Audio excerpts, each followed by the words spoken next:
Welcome to Talmudic Treasures. Today we're learning Ksubos page 81, which discusses that when it comes to a ksuba, all of the possessions of the man is directly connected to it. And therefore, because of that, when it comes to him selling property, he has to recognize that there is a potential lien on that land and that she could potentially be collecting the ksuba from it. And the Talmud asks, what happens if, let's say, he designates a specific amount of money, which is equivalent to the ksuba, and he says, see, all that is on the table. This is the money that you can eventually get for your ksuba. It's right there. Or you see that land, which is down the block? That land is the exact amount for your ksuba. That will be your land in the event that you come to collect your ksuba. Now, when does a woman collect the ksuba? One of the ways, of course, is in the event of a divorce. So in this, we say that he's not allowed to do it. Question is, why not? If, in fact, he's actually designating and setting aside the proper amount of land or money for the ksuba, so then why is he not allowed to do it? And the Talmud says it's mishum eva, because what will happen is it will cause hatred. What's the hatred? He's showing that he has the financial wherewithal to be able to uphold his responsibilities. So in this, it's explained, is because why is he bringing this up? Why is he mentioning this? The fact that he's talking about, oh yeah, the ksuba, which all that money which I'm going to owe you in the event that we get divorced, don't worry about it. It's all right here. This is the money that you have. It's all on this table right here, stacked up.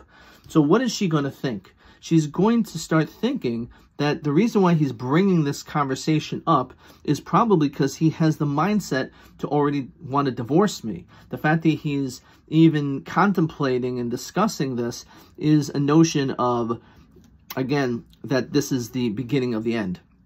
And because of that element of hatred in which we want to obviously create shalom bias, that's not something which we say he's allowed to do, and therefore we say it doesn't work. But this is certainly in modern day, when it comes to relationships, something which is extremely important. Because there are certain things, of course, communication is so critical in a marriage and a relationship.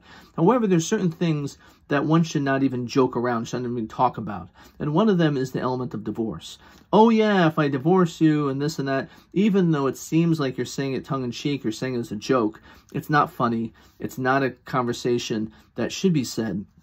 Because once you start talking about things like this, it already starts putting in the head of your partner that there's a reason why he's saying this. There's a reason why she's talking about divorce. So the fact that it's even being said is something which one has to be very, very sensitive about. And the actual language, again, is it creates ava. You're creating hatred.